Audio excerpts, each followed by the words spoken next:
volver a conectarse. Tenemos un invitado muy especial. Él es el doctor Ricardo Isaac Bello Aguirre. Él nos ha acompañado desde ayer, desde la primera conferencia, y ahora le toca a él contarnos algo. Y estamos muy emocionados porque va a hablar de lógica matemática. O bueno, yo estoy emocionada. Entonces, adelante Sergio con la presentación. Muchas gracias por aceptar la invitación, doctor. Sí, bueno, muchas gracias, Emma. Bueno, esta vez ya como tercera charla, igual agradecemos que se hayan conectado, que no estén cansados, estén el último jalón para esta última charla de hoy. Y bueno, les platico un poquito sobre quién es Ricardo. Ricardo Isaac Bello, él es el doctor Ricardo, estudió la licenciatura en Matemáticas Aplicadas, en la que en ese entonces era la Escuela de Matemáticas de la Universidad Juárez del estado de Durango. Posteriormente obtiene su doctorado en la University of Leeds, en Reino Unido, bajo la dirección de Dougald Macpherson. Espero haberlo pronunciado bien. Y actualmente es profesor investigador de tiempo completo en la Facultad de Ciencias Exactas, UGEP. Sus temas de interés son la teoría de modelos, estructuras pseudofinitas y lógica matemática. Entonces, bueno, otra vez, muchas gracias por aceptar la invitación y le cedemos la palabra. Gracias. Al contrario, muchísimas gracias por la invitación. Es un placer estar aquí. Ha sido un placer desde que inició esta celebración el día de ayer, estar aquí como participante. Y pues el objetivo de hoy, de esta sesión, es platicarles un poquito de la lógica matemática y ver si logro convencerlos de que se trata de investigar mundos posibles, ¿no? Así como sugiere el título. Entonces, pues, de nuevo, gracias a los organizadores. Entonces, me voy a permitir iniciar, ¿no? Básicamente la plática va a tener 4 partes, ¿no? Bueno, 3 partes. Un panorama histórico, una como plática de cuál es la historia de la lógica y cómo llegamos hasta donde estamos. Un poquito de qué es lo que se hace en la actualidad. Y luego 2 problemas donde espero que sea un poco más divertido ver cómo es que la lógica nos acerca a mundos posibles, ¿no? Y a estos universos desconocidos e interesantes. Bueno. Me dio mucho gusto durante las conferencias anteriores pues ver pues que hay esta parte de la historia de las pláticas, pues aparece también por aquí. Algunas personas van a estar repetidas, ¿no? Algunos nombres. Entonces, pues siguiendo el ejemplo, ¿no? de las citas, quise poner aquí 2 instancias de citas que me parecen que van bien con el tema de la plática, ¿no? Esta primera, ¿no? En el principio, era el logos, ¿sí? Y la segunda es, los límites de mi lenguaje son los límites de mi mundo. Espero que estas 2 frases reflejen en algún sentido como la dirección hacia dónde va la plática. Si alguien anda curioso, la primera pues, es de uno de los libros más que más impresiones tiene en el mundo, ¿no? Y la segunda cita es de Ludwig Wittgenstein, ¿no? Que también ya lo mencionaron en la plática anterior.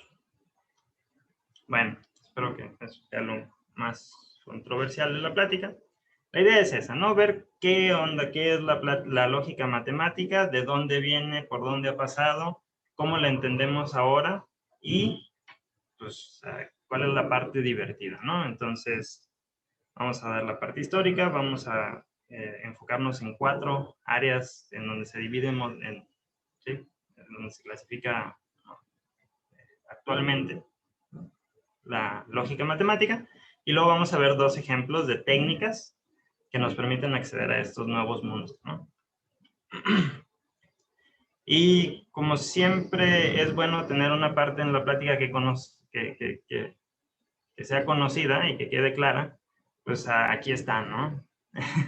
Cuando nos hablan de lógica matemática, pues a lo mejor la primer idea que nos viene a la mente, y a lo mejor es por el tipo de formación como matemáticos, como científicos, ¿no?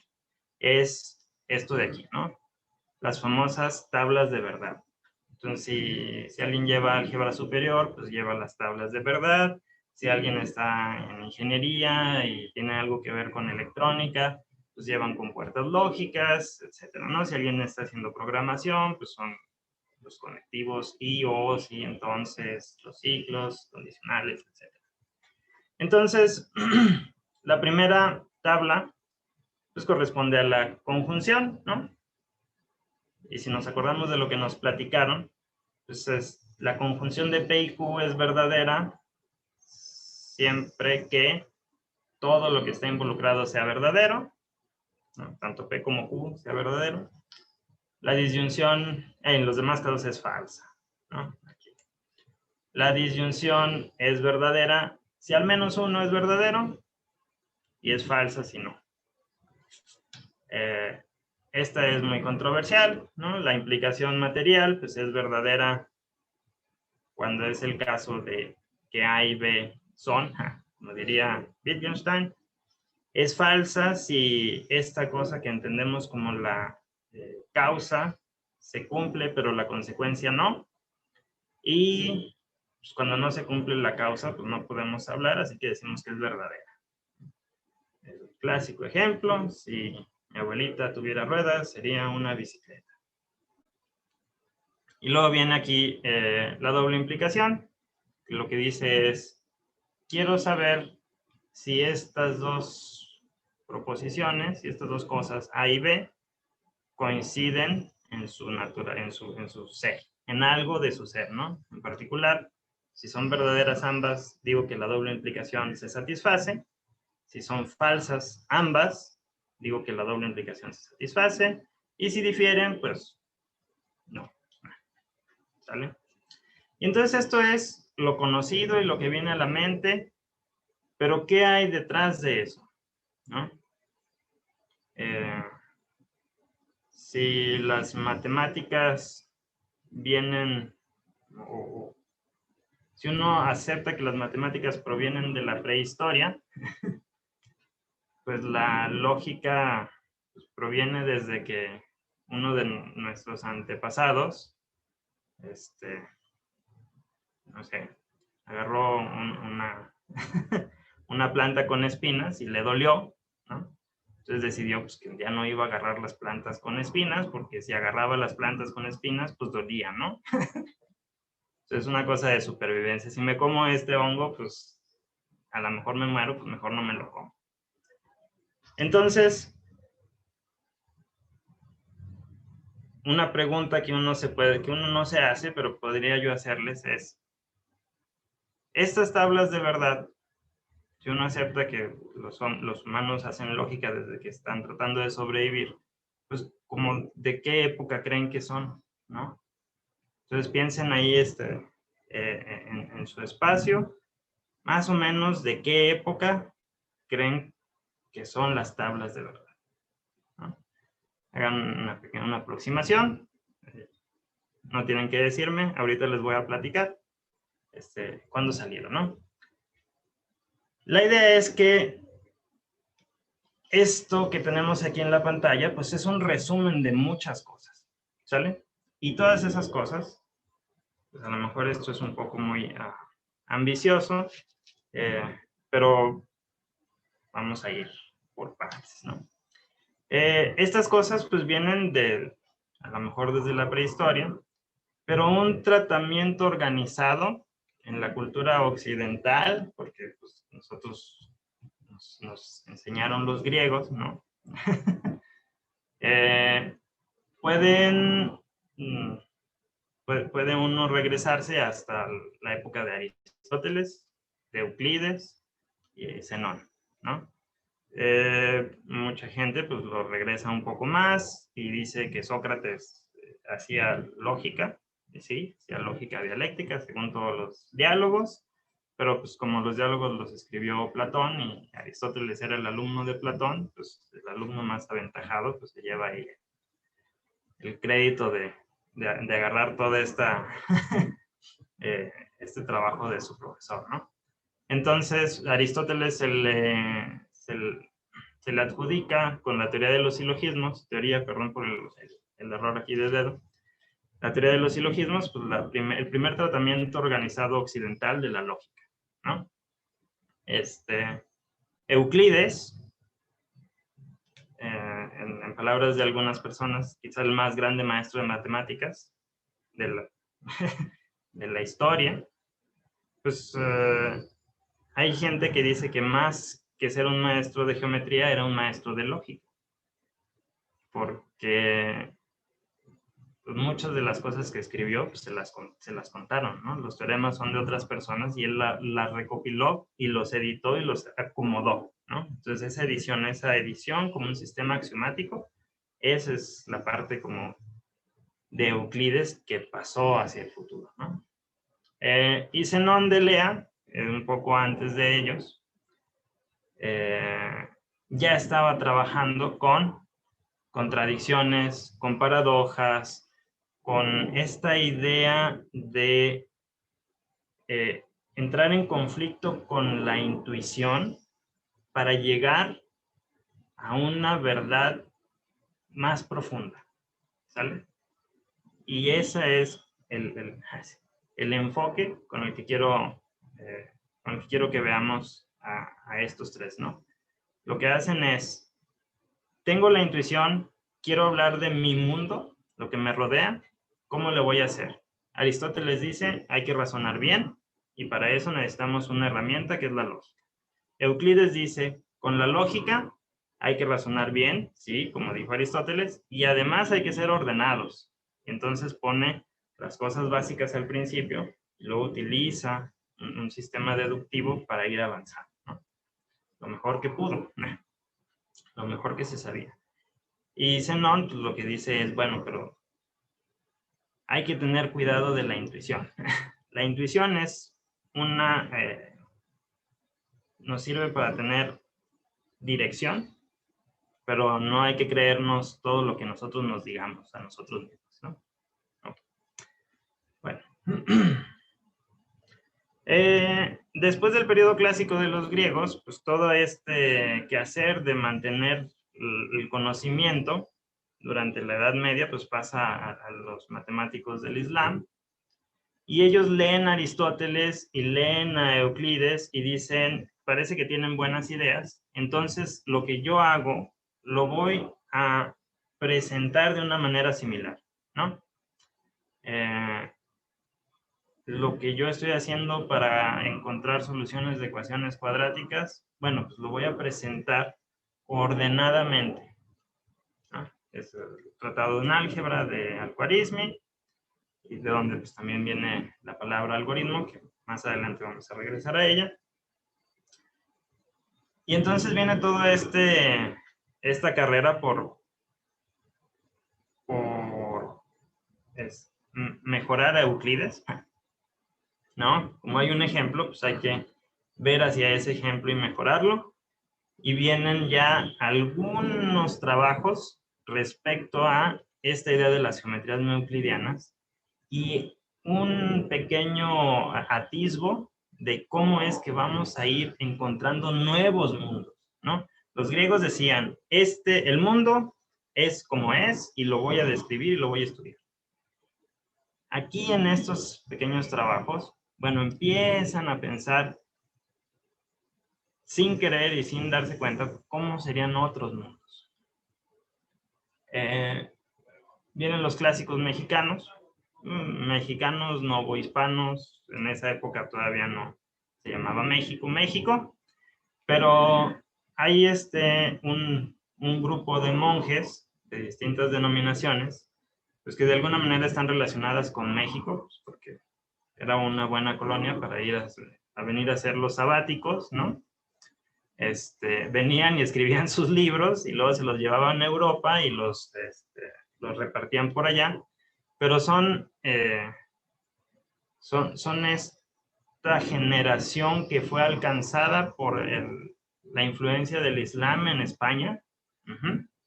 Y empiezan a pues, agarrar las traducciones que hacían los árabes de los textos de los griegos y luego los ponían en latín, ¿no? Y fue más o menos por ahí, pues como que la lógica aristotélica regresó a Europa, ¿no? Por la parte de España, ¿no? Y a veces no es muy conocido, pero pues hubo lógicos, no hubo hispanos que trabajaron en México, dando clases, escribiendo libros, pues que influyeron a Descartes, ¿sale? En una carta entre Descartes y Mersenne, Descartes le está contando a Mersenne pues, que hay un libro muy bueno de lógica que hizo un tal Rubio y pues que estaba muy bonito, ¿no? Que explicaba a Aristóteles muy bien, ¿no? Y durante la época medieval y un poco hasta inicios del Renacimiento, pues eso era lo que se hacía en lógica, una reinterpretación de lo que dijo Aristóteles, o la escuela de Aristóteles, ¿no? Llega el racionalismo con Descartes, Spinoza, Leibniz, Newton incluso, y entonces empiezan a pensar, empiezan a poner la razón, el logos, ¿no? Del principio, como motivo y como herramienta para describir de nuevo el mundo. Y, por ejemplo, en el caso de Spinoza, pues no nada más el mundo natural, la física, la química, esas cosas, ¿no? Sino el mundo humano, ¿no? Spinoza famosamente pues, escribe su libro de ética donde dice, vamos a hacer ética, filosofía de la más abstracta, con el método geométrico. Y estos son mis axiomas, y estas son mis nociones comunes, y pues, voy para adelante con mi modus ponens y mis logismos aristotélicos y a ver a dónde llego. Pues que luego se repite en otros autores, ¿no? Bull, por ejemplo. Leibniz, pues es famosa la frase, pues calculemos, ¿no? La idea de Leibniz era, lo que Aristóteles decía está muy bien, le falta, debería de haber un lenguaje universal en donde se pudieran terminar todas las discusiones de, así como nosotros los matemáticos y contadores, terminamos las discusiones diciendo, pues, a ver, saque el cuaderno, vamos a hacer la cuenta, vamos a calcular. Así también las otras cuestiones filosóficas deberían de ser resueltas con un método similar, ¿no? Esta álgebra del pensamiento, ¿no? Con lo que decía, pues a ver, calculemos, ¿no? Si tú dices estos axiomas, si tú dices estas cosas, si estos son tus principios y si vamos a aceptar los mismos razonamientos válidos, pues entonces vamos a ver cuál conclusión sí se sigue y cuál conclusión no.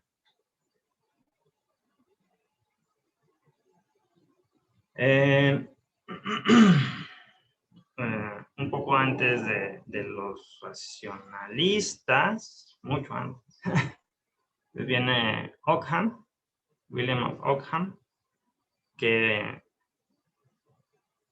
pues empiezan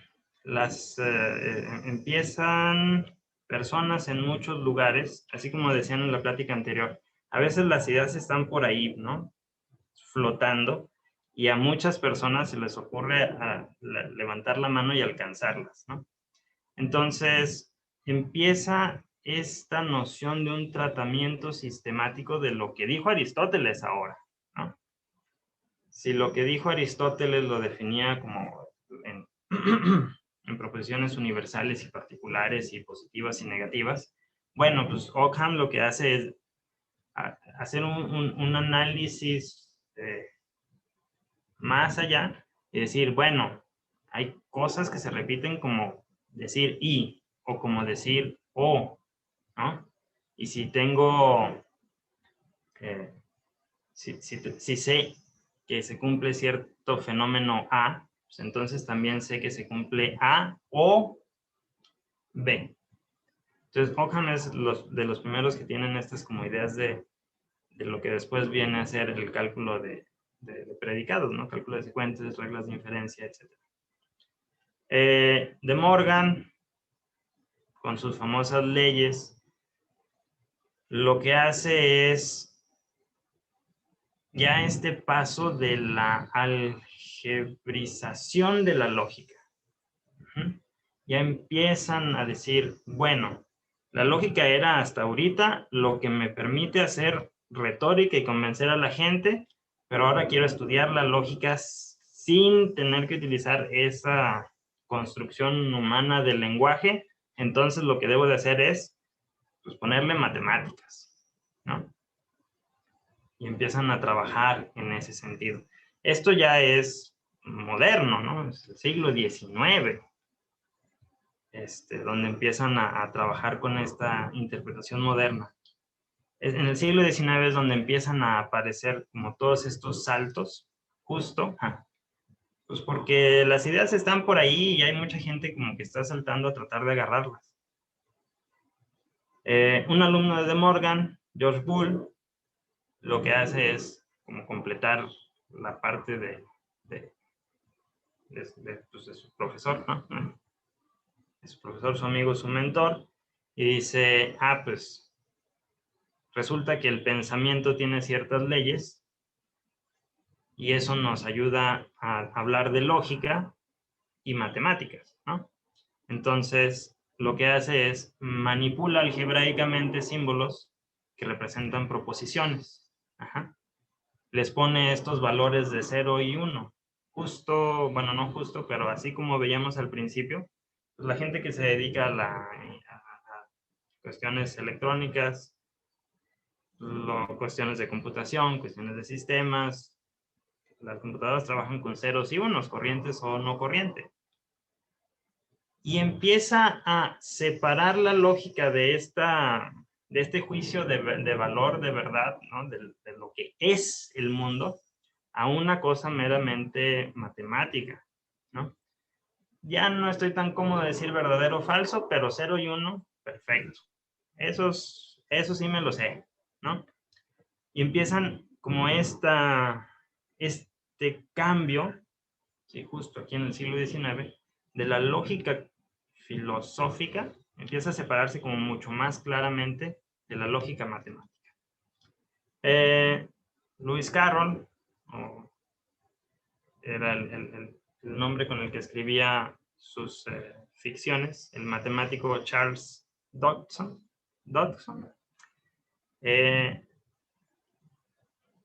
Aquí con él, con Lewis Carroll, empiezan a darse a más representaciones de lo que estaba hablando Boole, ¿sí? Es en el trabajo de Dodson, alrededor de, ya casi al final del siglo XIX, donde empiezan a aparecer las tablas de verdad. Entonces, fíjense, desde el -300, desde el -400 que estábamos con Aristóteles y decidiendo qué onda, qué pasaba con la lógica, fue hasta finales del siglo XIX, 1890, 1800 por ahí, en donde la idea de tabla de verdad, esas que todos nos sabemos y que vimos al principio y que es la parte de la plática que todos entendimos, hasta ese momento empieza, ¿no? Entonces, pues cuando llega uno a la licenciatura y le dicen que las tablas de verdad, pues está muy difícil, ¿no? Pues es el resultado de 2000 años de trabajo matemático continuo y filosófico. Y pues lo que uno dice es, profe, espéreme tantito, ¿no? A la humanidad le tomó 2000 años, pues, deme 2 semanas, ¿no? Aunque sea. Entonces, hasta aquí empiezan a aparecer esta noción de las tablas de verdad y los diagramas de Venn y esta representación gráfica de cómo entender lo que estamos diciendo de una manera simbólica.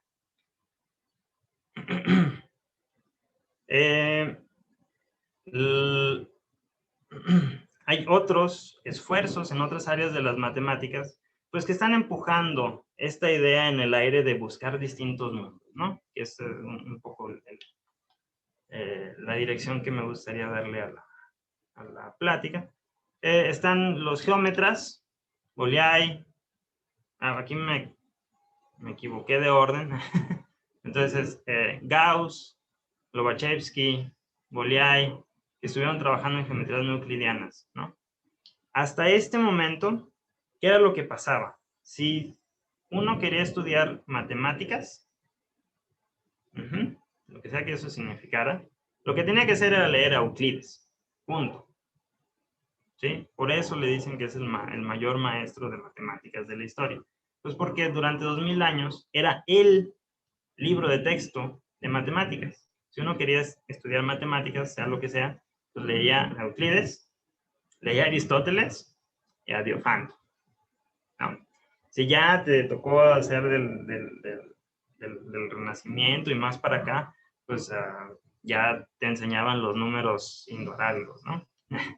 ya te iba muy bien. Pero entonces ellos estuvieron empujando la idea de, bueno, ¿y será que Euclides sí tenía razón? ¿No? ¿Será que toda esta tradición es la única opción?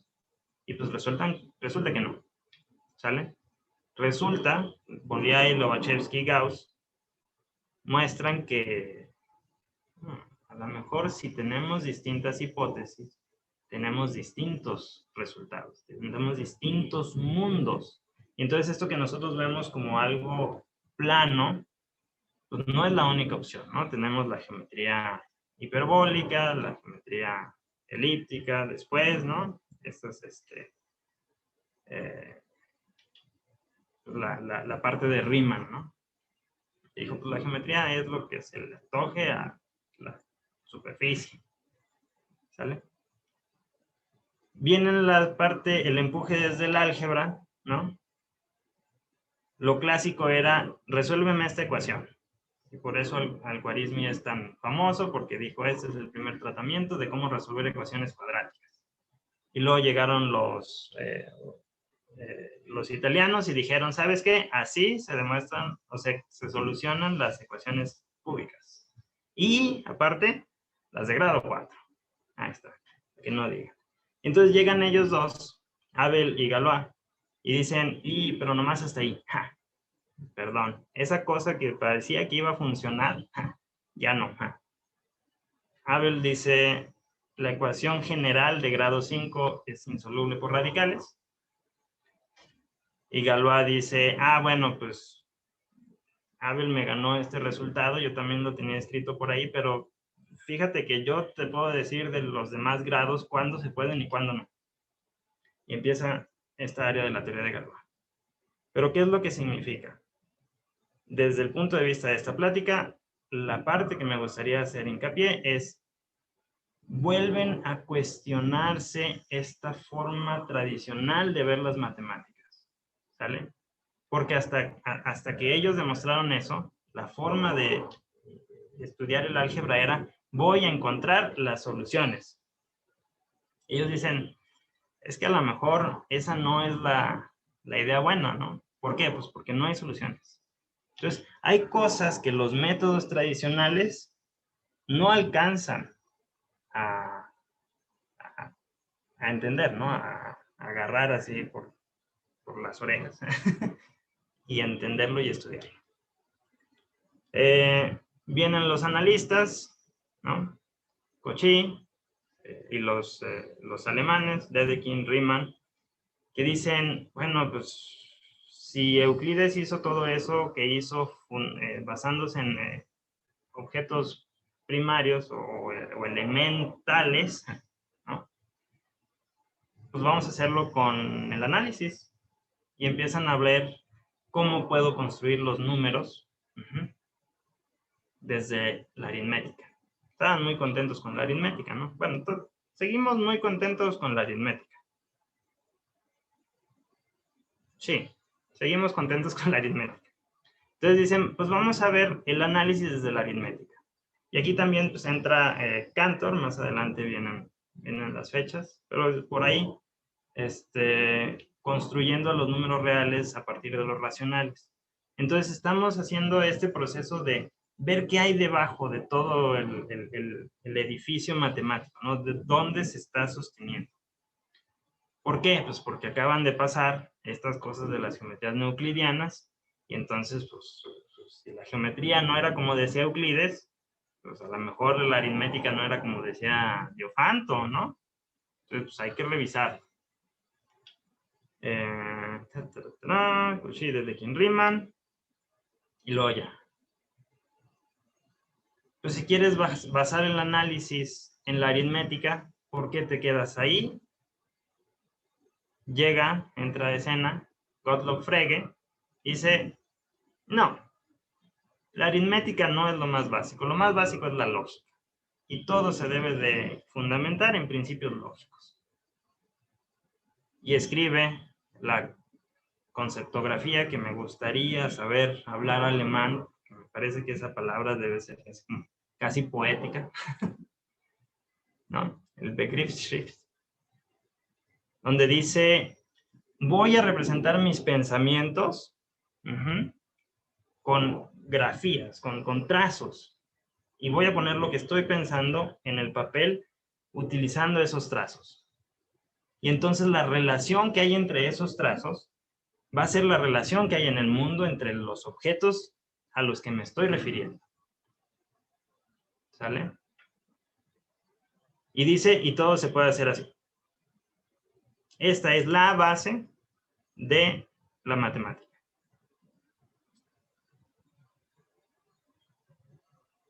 El plot twist. Llega Russell y le dice, querido profesor Frege, me encanta su conceptografía, la he estado leyendo todos los días, la tengo en mi mesita de noche. Cuando tomo el té por la tarde, eso es lo que tengo a la mano. Nada más que algo me preocupa, porque fíjese, estaba yo considerando el conjunto de todos los barberos que no se afeitan a sí mismos. Entonces, descubre una inconsistencia en los axiomas que da Frege para esta teoría intuitiva de los agregados de conjuntos, ¿no? Cantor ya estaba, ya era profesor, ¿no? Ya era profesor de matemáticas cuando se escribieron la conceptografía y las leyes básicas de la aritmética. Entonces Russell le dice, y no sé cómo hacerle, porque no veo cómo darle la vuelta a este problema. Frege lo intenta resolver, resulta después que no se puede. Lo que pasa es que esta idea de propiedad para definir un subconjunto es demasiado salvaje. Y eso lo voy a decir de nuevo más adelante en los ejemplos si me da tiempo. ¿Sale?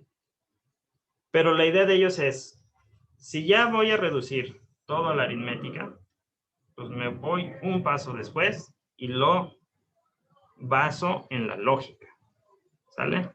A final de cuentas, sí hemos mejorado a Aristóteles, pero jamás hemos encontrado una contradicción en Aristóteles, ¿no?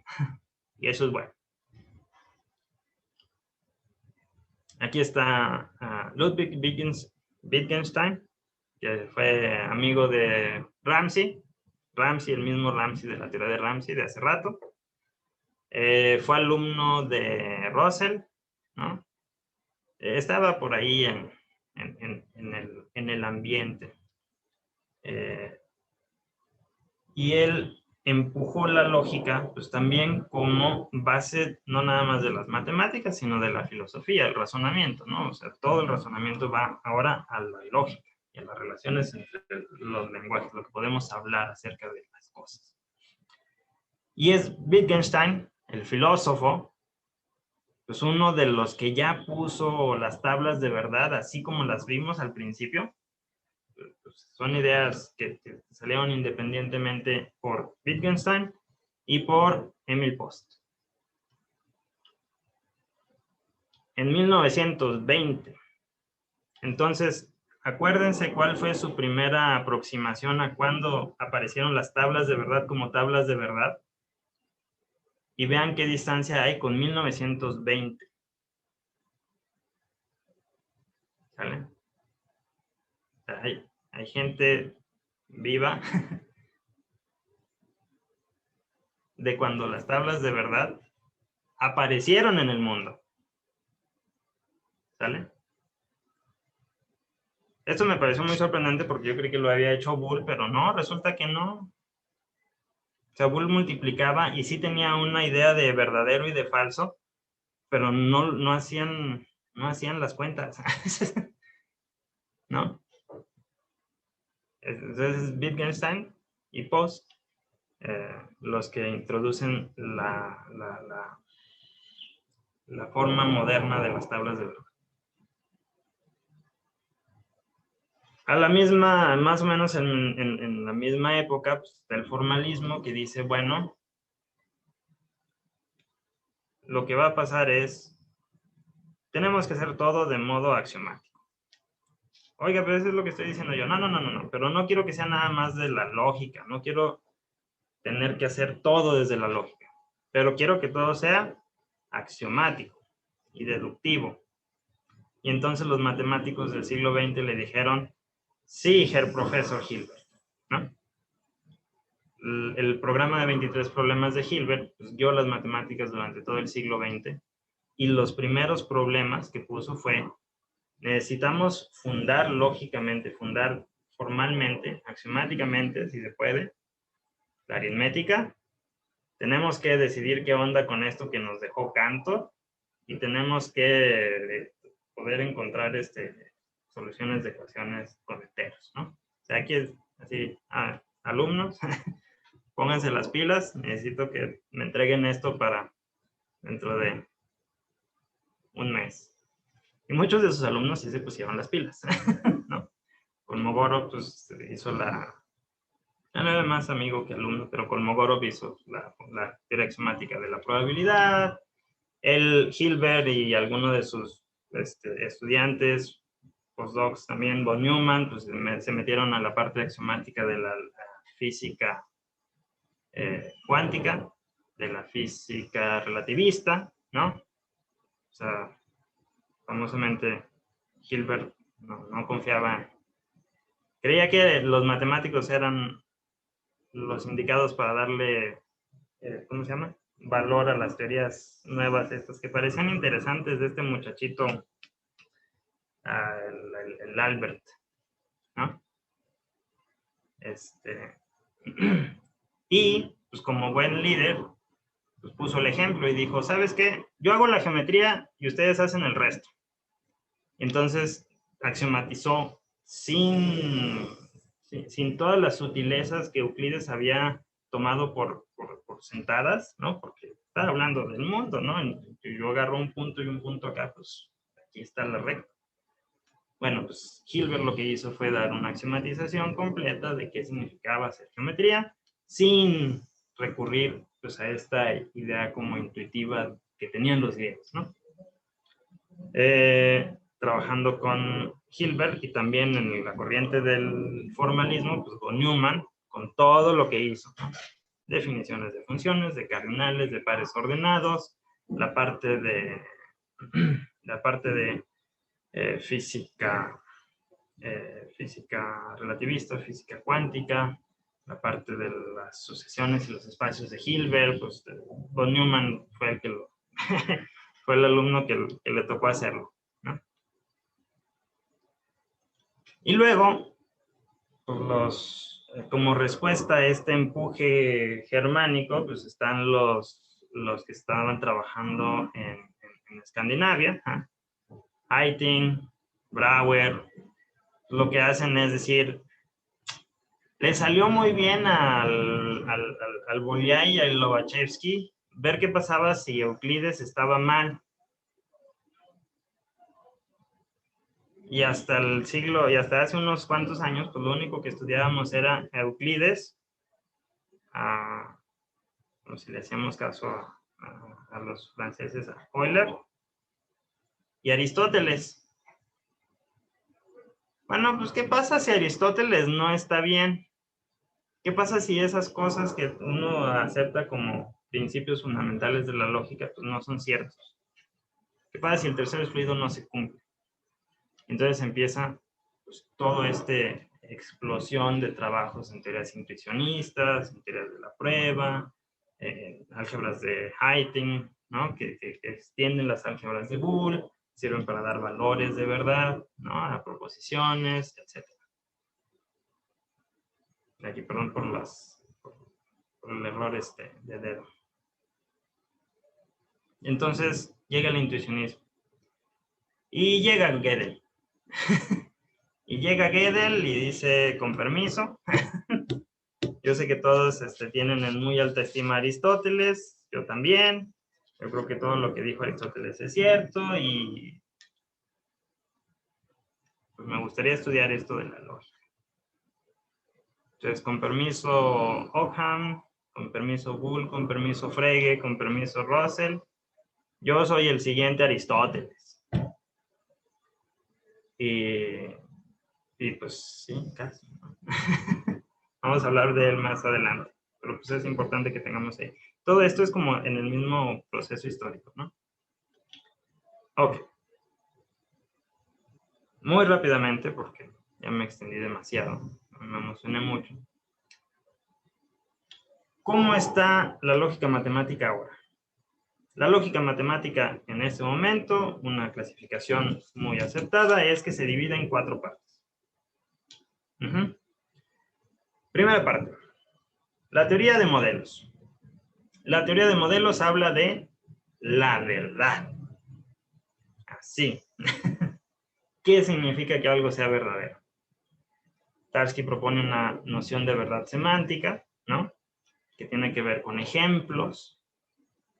Lowenheim y Skolem lo que hacen es decir, bueno, pues esos ejemplos, hay muchos y de muchos sabores y del tamaño que quieras, ¿no? Vienen también otras personas que no puse aquí, Bott, Mostowski, muchos más, es nada más una guía. Pues, si leen alguna biografía de ellos, seguramente aparecen por ahí esos nombres. Y Gödel, ¿no? De nuevo, Gödel, que dice, todo lo que hacen en lógica de primer orden está chido. Hasta ahí, todo bien. Eso es correcto y completo. Ya empieza uno a meter cosas como predicados y que el axioma de inducción matemática, eso ya no. Ahí sí, quién sabe, hay cosas que son verdaderas y no son demostrables. Pero, si uno tiene cuidado, las descripciones bonitas siguen funcionando, ¿no? Entonces crea el universo construible para determinar justo el segundo problema de Hilbert, ¿no? ¿Qué onda con la hipótesis del continuo? Y trabaja en las bases de la teoría axiomática de conjuntos. A quienes pueden buscar, hay videos de ellos en YouTube, ¿no? Siguen vivos, son como líderes en sus áreas. Poisat en Francia, Hodges, Macpherson en Inglaterra, Pillay, Kissler en Estados Unidos, ahorita están en Estados Unidos, el profesor Kissler ya está jubilado, pero sigue haciendo investigación, y de los jóvenes, pues Khrushchevsky, ¿no? Que está en Tel Aviv. ¿Qué es lo que hace la teoría de modelos? Agrega o quita palabras, reduce fórmulas a expresiones más sencillas, considera lo que sea que signifique estructuras multitipadas, hace ultraproductos, considera límites y luego considera límites especiales. La segunda gran clasificación de la lógica matemática es la teoría de conjuntos. Georg Cantor, Zermelo, Vernet, Frenkel, todos ellos trabajaron primero en fundar la teoría y el segundo en darle una base axiomática, ¿no? A la Hilbert. Estas son las cosas que debe ser un conjunto. ¿De qué se ocupa la teoría de conjuntos? De lo que vamos a hablar. Las cosas matemáticas son esos que llamamos conjuntos y que satisfacen estas reglas. Contemporáneos, Shela, ¿no? Creo que ya va por los 2000 artículos. Prusa, que trabaja en... Hay todo un catálogo de los artículos de Shela. Entonces, él mismo se cita así como en el 4. Entonces va uno a la página de Shela y revisa la lista de artículos. Ah, sí, el 4. Lo hacía. En el 375A. Ah, sí, ahí, todavía.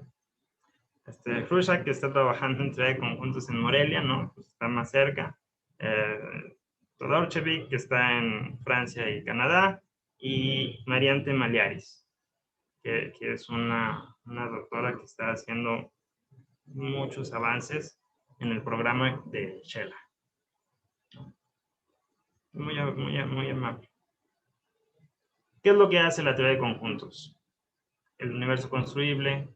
Si han escuchado de forcing, si han escuchado de axiomas de cardinales grandes, o más recientemente, pues, las caminatas de Todorchevik, que es un análisis en ordinales. Sí.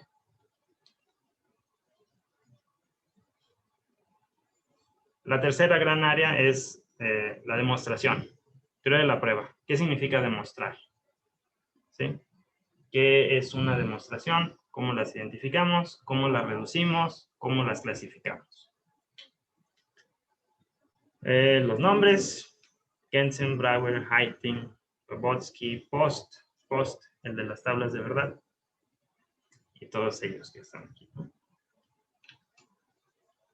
¿Cómo hace la teoría de la prueba la clasificación de las pruebas? Pues hacen el cálculo lambda y la correspondencia de Curry-Howard, hacen eliminación de cortes, que significa hacer pruebas con la menor cantidad de modus ponens posibles, hacen lo que es la teoría de tipos univalente, que muchas personas consideran que es la teoría para fundar, ahora sí, de verdad, las matemáticas, y el cálculo de secuencias, ¿no? Como sistema formal. Y finalmente la teoría de la computabilidad, ¿no? La cuarta gran área. ¿De qué se ocupa la teoría de la computabilidad? Del algoritmo. ¿Sale? ¿Cómo? ¿Cuál es la receta para hacer lo que tú me estás diciendo matemático que puedo hacer? ¿Y qué tan difícil es? ¿Sí? Entonces clasifican algoritmos. Si quieren ganarse $1 millón, la teoría de la computabilidad. Uno de los teoremas de... uno de los problemas del milenio, pues es decidir justo esta herramienta, ¿no? P versus NP. O sea, las cosas que son fáciles de encontrar son las mismas que las que son fáciles de verificar, ¿sí o no? Máquinas de Turing, ¿no? Que es este concepto de computadora que se ideó Turing, así más o menos por ahí de la Segunda Guerra Mundial. ¿Qué tan complejo es, por ejemplo, un conjunto de números enteros, ¿no? Incluso. ¿Y qué tanto qué tanto poder, ¿no?, de procesamiento necesito para calcular algún número, ¿no? O llevar a cabo algún algoritmo. Y pues máquinas de Turing, y luego máquinas de Turing con oráculos, y máquinas de Turing con oráculos, etc. Un metaoráculo para todo. Y más. ¿No? Y pues es todo un universo, ¿no? Entonces vamos a pasar de ver las tablas de verdad y que a uno le digan, bueno, pues cada renglón es un mundo posible. El mundo donde P es verdadero y Q es verdadero, entonces satisface todo esto que está en ese mismo renglón. Y luego el siguiente renglón es el mundo donde P es verdadero y Q es falso. Y en ese mundo se satisface todo esto. Pues ahora se convierte en, bueno, ahora un universo de cosas que revisar, ¿no? Voy a hablar un poco de los dos ejemplos que traía quería platicarles muy rápidamente porque ya el tiempo está sobre nosotros. Uno de los problemas, como más, de los primeros problemas en lógica en matemática, fue este que puso Hilbert en su conferencia en el Congreso Internacional de Matemáticas, ¿no? Sabemos que los números naturales son infinitos y que los números reales son infinitos. ¿Y qué más hay que saber, no? ¿Qué hay entre ellos? Es la historia de Cantor, de Hilbert, de Gödel y de Cohen. Cantor estudió series trigonométricas y se pensó, bueno, ¿cuáles son los puntos notables de estas series? Hilbert dijo, eso que está haciendo Cantor, háganlo todos los demás. Gödel dijo, agárrense que ahí les voy. Y Cohen dijo, sí, es cierto todo lo que dijo Gödel, y además es todavía más interesante. Lo que habíamos mencionado antes, el problema que tuvo Frege, ese mismo problema lo tuvo Cantor. El problema con la decisión de la hipótesis del continuo tiene que ver con el conjunto potencia, con esto de que agarre una propiedad cualquiera y entonces ya acabó, ya tiene un subconjunto. Eso es muy salvaje, hace que el universo crezca mucho. Entonces no podemos decidir la hipótesis del continuo.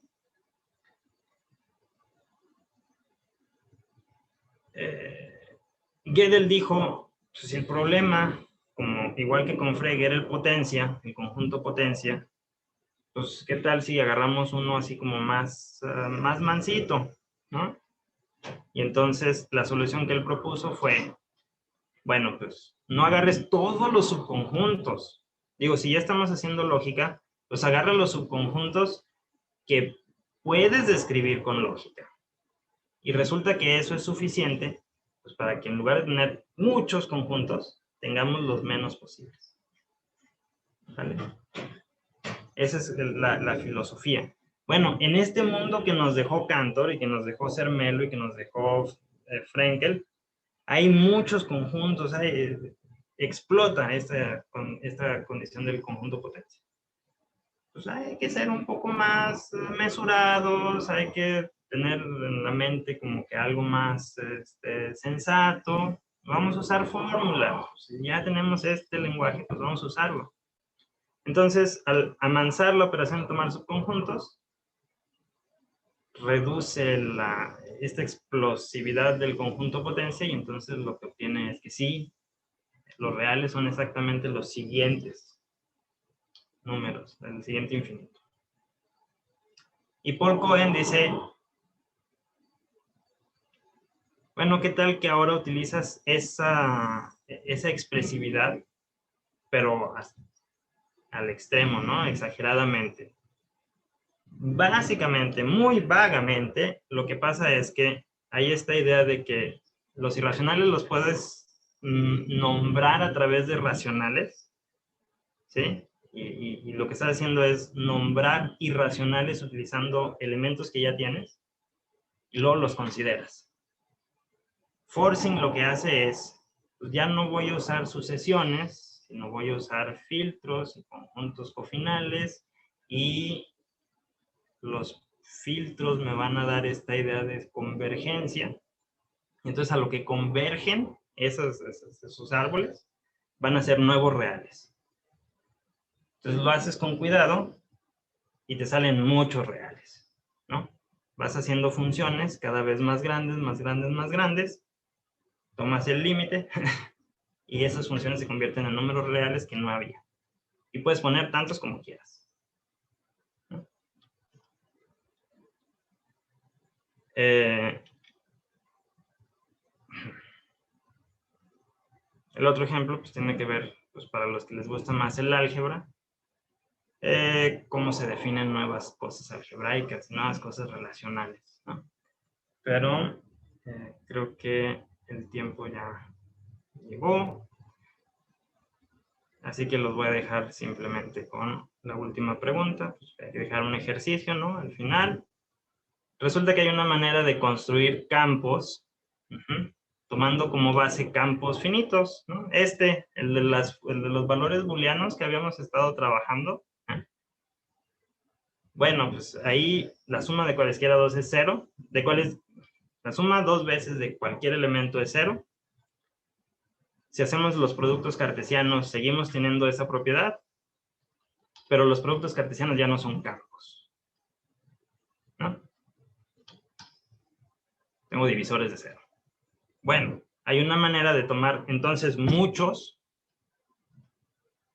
más allá de los productos cartesianos, a los ultraproductos, definir una relación de equivalencia, ¿no? Que captura la idea de muchos índices, ¿no? En un producto pues, tenemos en lineadas infinitas, ¿no? Sucesiones. Entonces, tengo una idea de muchos índices y le pregunto a esos índices qué es lo que ellos creen. Resulta que eso les da una estructura de campo, ¿no? Esta potencia, pero que solo tiene valores ceros y unos. Todas las entradas tienen valores ceros y unos. Es un campo infinito de característica 2, en donde los elementos los puedes escribir. Este es de característica 2. Entonces, pues, los que saben de álgebra dicen, pero yo me sé un campo infinito de característica 2. La clausura algebraica son iguales, son isomorfos. Bueno, pues todo eso es una partecita de lo que hace la lógica. En particular la teoría de modelos, que es a lo que yo me acerco más, ¿no? Ok. Pues, muchas gracias por escucharme. Perdón por la prisa al final. Creo que sí me pasé de ambicioso. No, estuvo la verdad es que bastante claro, muy ilustrativo. Bueno, abrimos la sesión de preguntas. Ya saben, si tienen alguna duda, algún comentario, me pueden escribir en el chat. Claro, sí. Y aquí se la pasamos a Ricardo. Sí. Pregunten todo. Si no sé, pues les digo. A ver, hay una pregunta de Alan. Bueno, dice, el comentario estuvo genial. Una duda. Cuando mencionaba que la teoría univalente pretende fundamentar las matemáticas, ¿tiene algo que ver con qué teoría de categorías fundamenta teoría de conjuntos? Sí. Sí. Esta parte del axioma de univalencia es una cosa que están trabajando los que hacen teorías de categorías. Teoría de categorías. Un poco la idea es la teoría de conjuntos se preocupa demasiado por elementos, ¿no? Y eso es complicado porque a veces hay muchos. Y a veces los podemos escribir y a veces no. Entonces, la teoría de categorías se trata de las relaciones entre objetos. Entonces, ya no tanto me fijo en cada puntito, sino los veo así como un grupo, ¿no? Y lo que hacen es, bueno, esas relaciones puedo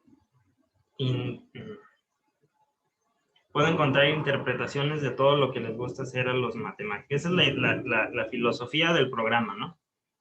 Con solo las relaciones, sin tener que meterme que hay que cuantificar solo sobre elementos y que entonces cuando estoy hablando de anillos e ideales ya es un problema porque es de segundo orden, sin meterse en esos detalles. Las relaciones que existen entre objetos matemáticos sirven para interpretar las relaciones que les interesan a los matemáticos. Entonces, hay una manera de hacer en teoría de tipos aritmética, ¿no? Hay una manera de hacer, pues, si ya tenemos aritmética, pues hay funciones y entonces hay maneras de hacer como geometría porque hay en palabras de alguien más sabio que yo, distancias y ángulos. Entonces, el objetivo del programa es, con teoría de categorías, en esta parte de teoría de tipos, ¿cómo le hago para representar lo que les interesa a los matemáticos? Pero sí, todo eso es teoría de categorías y cálculo lambda. Muy bien. Hay otra pregunta de Akbar. Él pregunta, disculpa, ¿hay alguna conexión entre el cálculo lambda y teoría de computación o computabilidad? Sí.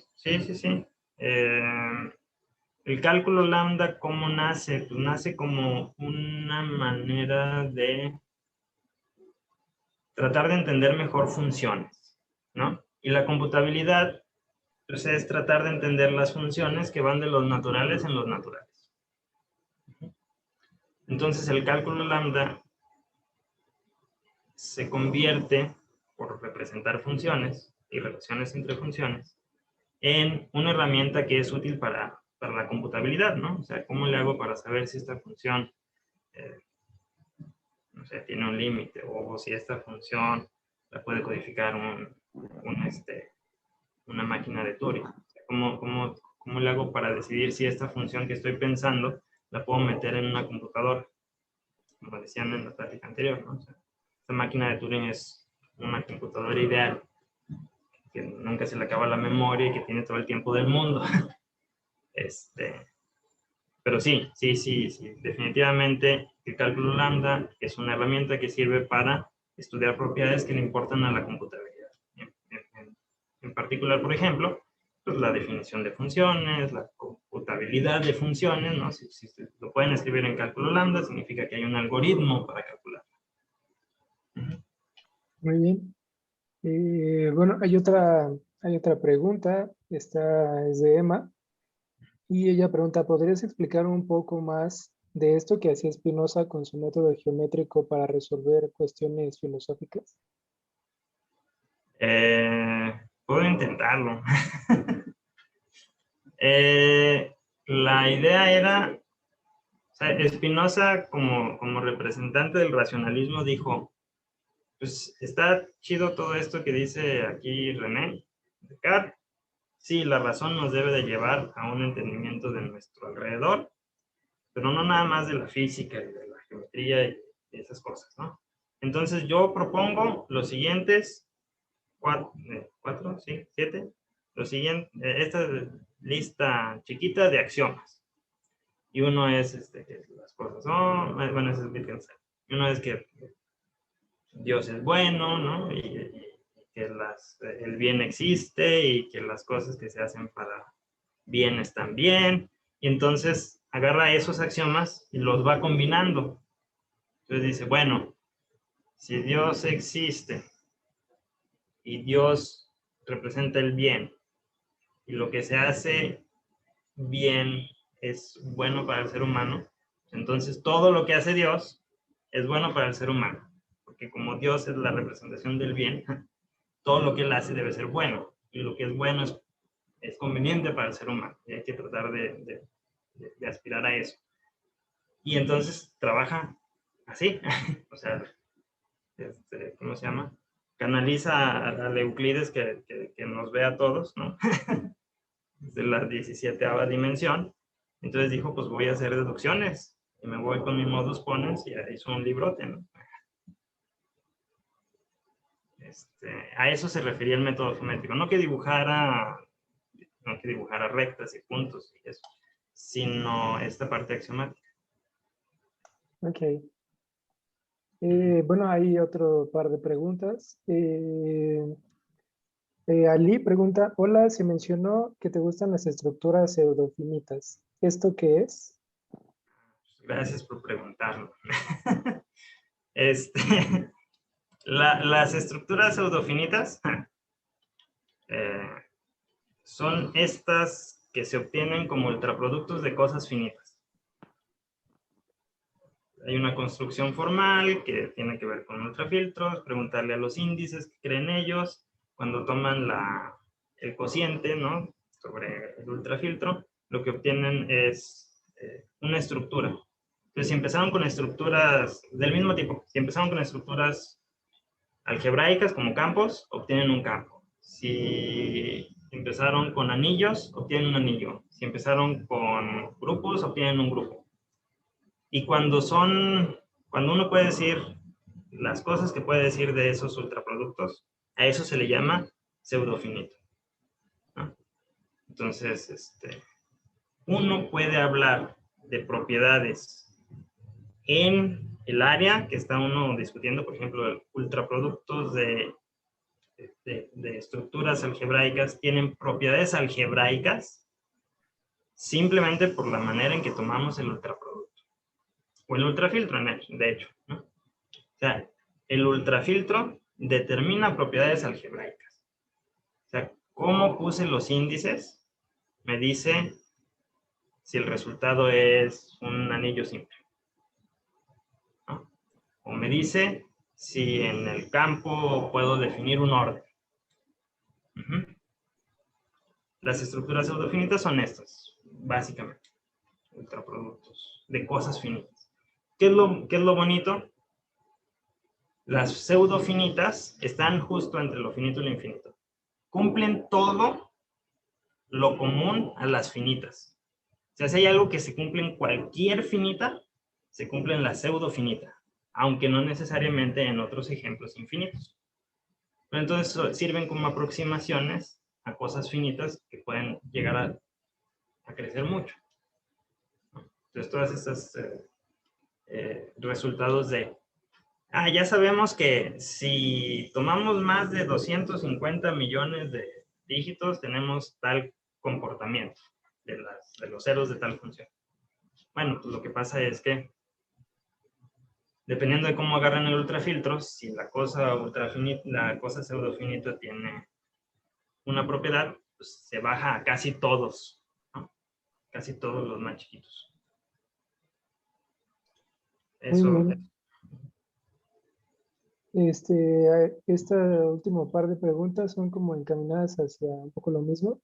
Pregunta, bueno, Akbar pregunta, ¿recomiendas algún tipo de bibliografía específica para aprender cálculo lambda?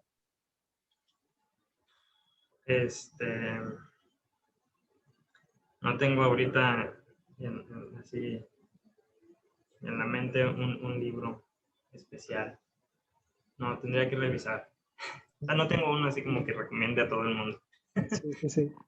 Y bueno, Alan también, en su experiencia, ¿qué libro de texto amigable recomienda para empezar en lógica de primer orden y una introducción a las 4 áreas?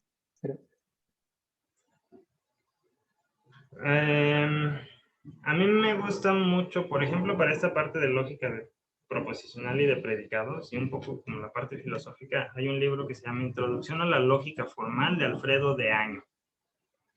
Ese es muy bueno, el estilo es muy amigable y no pierde formalidad, ¿no? Cuando necesita ser formal es muy formal, y cuando puede darse algunos lujos de poner pasajes de Alicia a través del espejo, pues los pone, ¿no? Como ejemplos. Los libros de Raymond Smullyan, si uno ya sabe lógica, pues son muy bonitos porque ahí está un montón de lógica disfrazada de cuentos. Si uno quiere hacer, no sé, es que cada área tiene así como su libro. Si uno quiere hacer teoría de prueba, pues va el Barwise. Si uno quiere hacer teoría de conjuntos, pues yo les recomiendo el Hodges. Sí. Dependiendo de como que sea el interés principal, sería como el libro.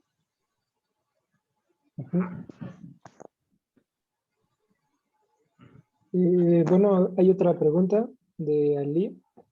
Él pregunta, si tenemos la paradoja del barbero, entonces, ¿por qué siempre escuchamos como definición de conjunto una colección de elementos? Porque el dibujito es más agradable. Porque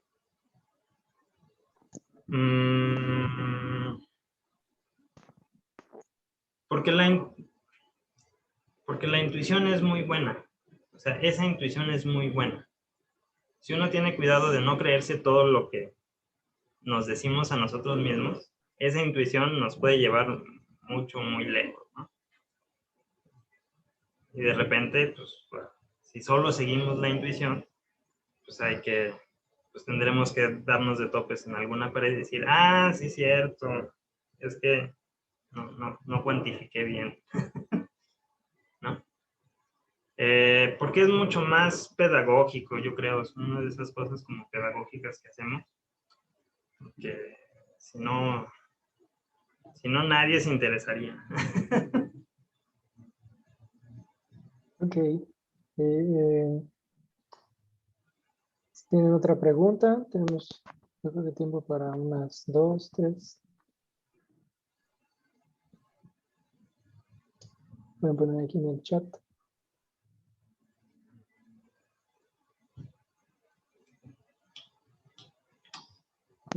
A ver, Emma pregunta, ¿puedes explicar un poquito más sobre el forcing?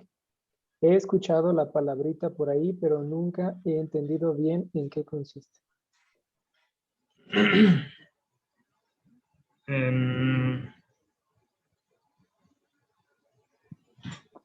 La parte técnica es muy técnica. La intuición que uno puede utilizar es esta...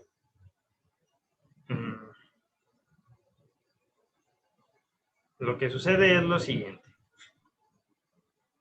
Imagínate que hay un ser que lo que sea que dice, pasa. ¿Sale? Entonces hay algo que lo que sea que dice,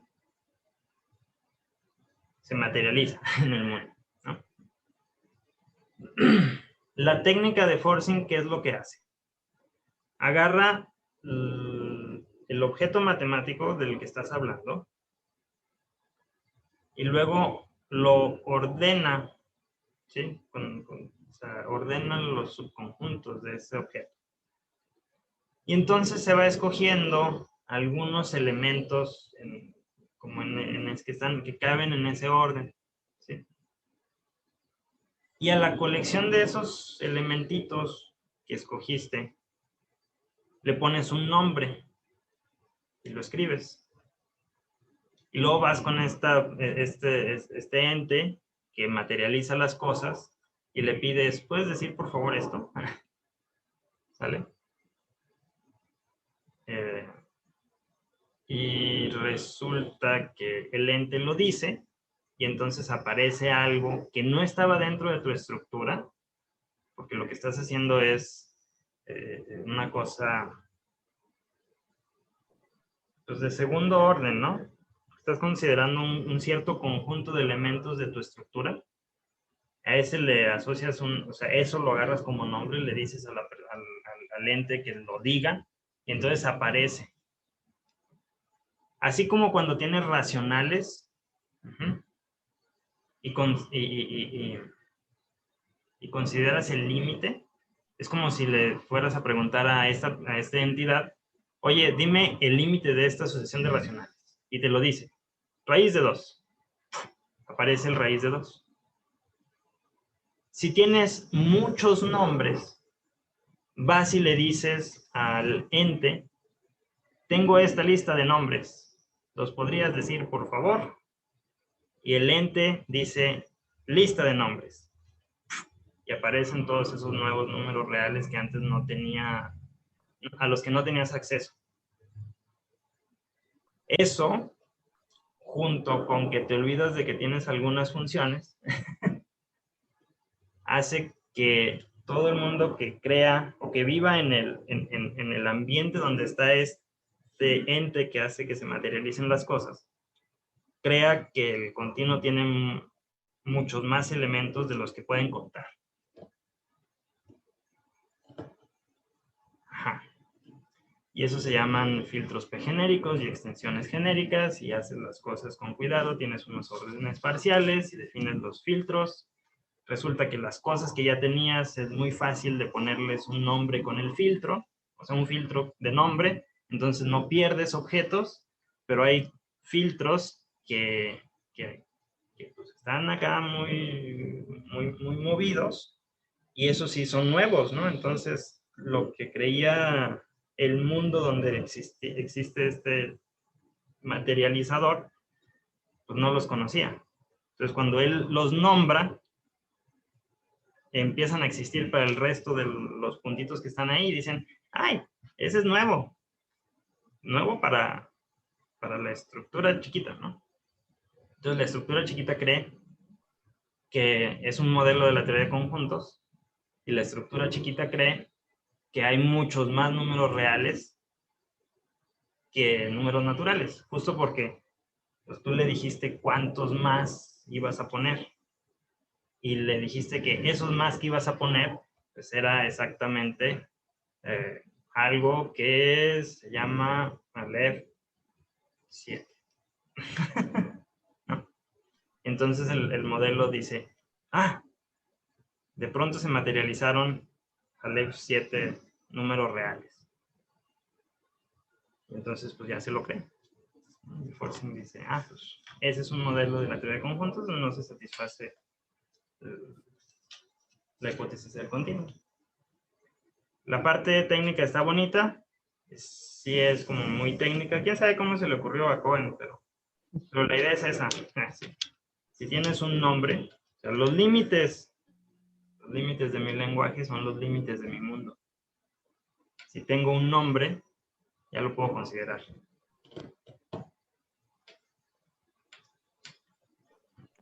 Muchas gracias. Moviendo las manos, más o menos. Ok. Listo. Sí, sí. Bueno, si otra pregunta, no hay más preguntas.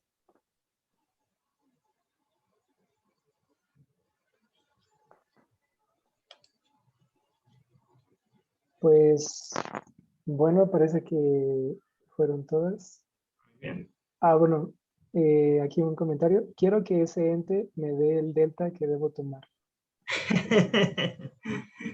Sí, también se lo sabe.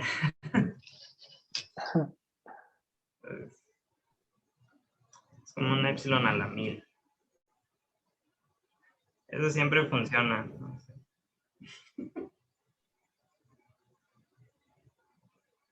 Que no he visto yo una demostración. Bueno, a lo mejor. Nunca me han puesto un ejemplo que no sea epsilon a la 1000.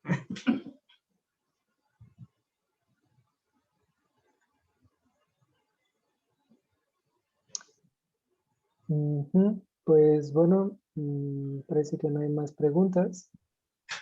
Si no es así, pues volvemos a agradecerle al doctor Ricardo Bello, y pues fue un placer haberlo escuchado.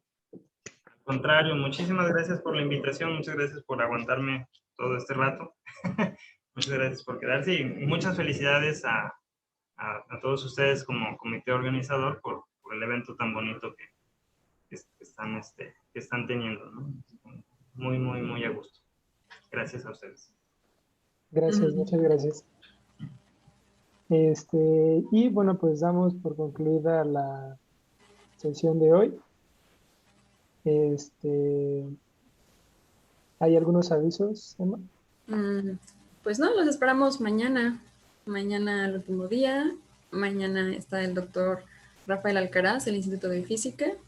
Y está Emanuel Roque, que seguramente muchos lo conocemos aquí, exalumno de matemáticas aplicadas para el cierre. Así que, de nuevo, gracias por acompañarnos. Nos vemos mañana. Y gracias, doctor Ricardo, otra vez. Al contrario, gracias por la invitación. Gracias. Gracias por explicarme el forcing. Nos vemos, Ricardo. Nos vemos. Nos vemos. Gracias por todo. Nos vemos. Bonita tarde. Muy buena tarde.